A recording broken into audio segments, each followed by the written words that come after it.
Hey everybody, and welcome. My name is Brittain with Phipps, Brittain Real Estate. I'm a real estate investor and agent and business owner here in Waterloo Region. And today we're going to talk about the 10 steps to building wealth. This is high-level conversation about fairly straightforward and simple things that you can do to start on a path to financial freedom. It's a big reason why I got into investing before I even got to college, and why I'm continuing to invest now is so I can build long-term wealth. So, really simple steps, but extremely powerful. So, number one, you really need to define where you are right now. And taking ownership for where you are in your life, in your career, in your personal finances is just step number one. Identify exactly where you are and exactly who you are, and make sure that you're making it a priority to actually move into financial freedom and build wealth, whatever that looks like for you. Different for everybody, right? And then number two is to make that decision. If you're okay with where you're at, good. Keep chugging along. You're a good little saver. You're a good little investor. You're a good little worker. That's great. If you're happy, go for it. If you do want to build wealth, though, just making that decision to commit to it is huge. And what that looks like is really step number three. And that's probably what you're doing right now, is you're educating yourselves on different ways to either build, accumulate, or scale wealth. And that's huge. So for the education piece, I'll go a little bit deeper on that. If you have no idea what you're doing, no idea what you're talking about, numbers scare you, money scares you, it confuses you, educate yourself on the basics. Start with how to create a personal budget. How do you measure how much you make versus how much you're saving versus how much you're spending, and what's left after and what to do with it. Different types of savings accounts, different types of bank accounts, different types of investments at a high level, whether it's stocks, bonds, real estate, other assets, running your own business. Doesn't have to be complicated, and especially at the start, do not overestimate how important the basics are. So if you want to start with a budget, start with that. If you guys want to get more advanced and learn about different types of investments, it's what you're doing now, then that's really important for people that already have the basics mastered. But educate, educate, educate, that is huge if you look to build wealth. Alrighty guys, do not forget about step number three. Educating yourself is huge. That will always continue. I continually do that, reading books, webinars, networking events, seminars, coaches. There's a million different ways that you can learn and educate yourself, but there's a lot of free and quick ways that you can educate yourself on basic literacy, financial literacy skills. Start with that if you need to. Don't underestimate the basics. Once you've kind of gotten a better grasp on that, boom, learn to earn. And I think growing up, you're really taught, live within your budget, and I think that's important. But most people that are, let's say, in the middle class or under are focusing on saving, which I think is important. But if you focus as much on saving, $10 here, $5 here, and you move that attention and energy to how to make more money, then saving $5, saving $10 here and there doesn't really move the needle. But learning how to make an extra $10,000, $20,000, $30,000 a year, that can move the needle in terms of actually generating real wealth. I think that's really important. So number five, learn to keep. Now, once you've learned how to make more money, great, learn how to keep it. Just because you make it, you don't want to go spending it. You don't want to just go out and make more revenue and your expenses go up at the same rate. Your net isn't really changing. We're looking how to build wealth here, people, right? So, learning to keep. That can be things like corps. You can use corporate structure, save on taxes, right? You can, run on a new budget now that you're making more money to make sure you're not spending more money proportionally, right? You could also look at investing in other assets as well. That will help you keep value and hopefully increase value as well. So we can put assets on this. We'll talk about that more later. But this is a way to refine and improve your ability to earn. So once you figure out how to earn, boom, learn how to keep more of it, or learn how to earn more money and actually build a structure that keeps more money in your pocket to invest in assets, education, yourself, whatever's going to be best for you, right? And then do the math, right? So now we've learned how to make money. We're learning how to keep it as we're learning how to make more money. That's great. That's really important. But doing the math seems super stupid, but they teach you this in sales. How many phone calls do you need to make? How many appointments do you need to go on to sell the amount of properties, the amount of cars, the amount of equipment that you need to sell to earn the amount of money that you want to earn?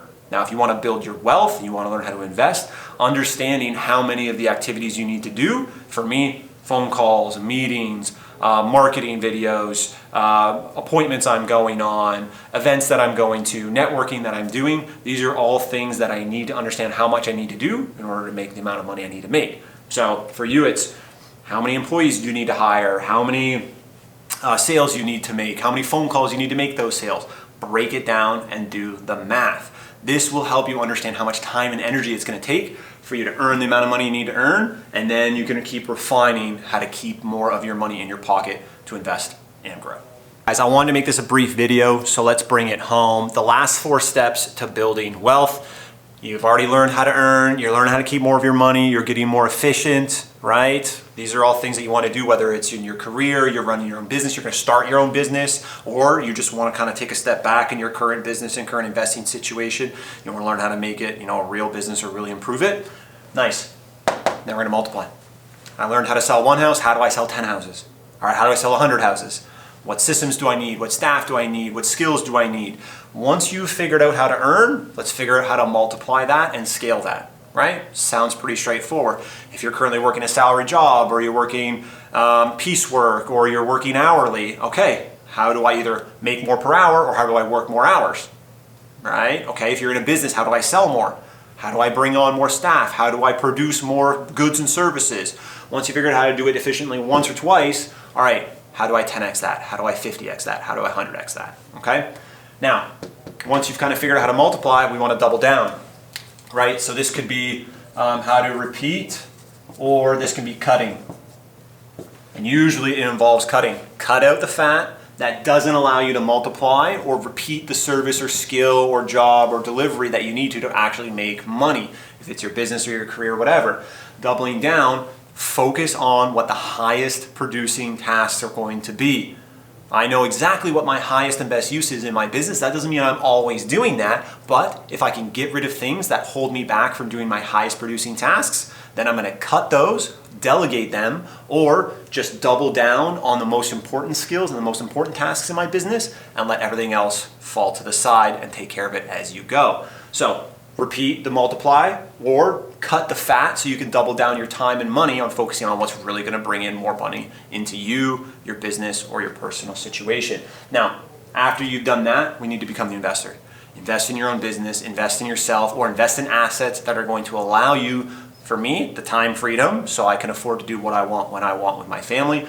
But you want to become an investor.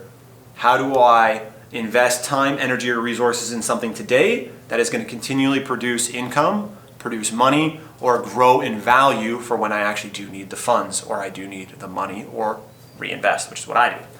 Then, last but not least, number 10. That's what we're doing now, baby. We are teaching. Once you have become an investor, you've learned how to run a business, you've learned how to make money, you've learned how to multiply and become more efficient, you've understand the core competencies to how to build income and build wealth for you, you know how to invest all that extra money you got left over from your job or for your business, then you want to teach. You want to bring the people around you up, your friends, your family, clients that you've done business with, whoever it may be. You can show them, hey, look, I've done all this before. I have generated real wealth, and now I know exactly how to do it for other people. I can bring you along. And this is a huge part for people who are investors or leaders, or they're working with lots of partners and clients, is leading by example. And that's what we look for as well. We love when we see people that have gone out and crushed it and executed on something that we really like, and we can go learn from them, and we can take it back to our friends, our family, our people, and help them level up and build wealth. There is a huge amount of satisfaction and gratification and power in being able to show people the way and helping them learn and educating them and showing them how you've done things, the mistakes you've made so they don't make them, is extremely powerful. So if you have people in your life that have already leveled up and you want to know how they do it, go talk to them. If you have questions about how we're leveling up, we're looking at bigger deals, send us a message. Thank you so much for checking out the video, guys and girls. If you found value in this or you have questions, drop a like, hit us in the comments, but more importantly, if you need help, if you're starting a business, thinking about improving your career, making a change up, or you have a current business that you have any questions on, come talk to us. We have started and ran successful businesses, and we have gone through this process multiple times before.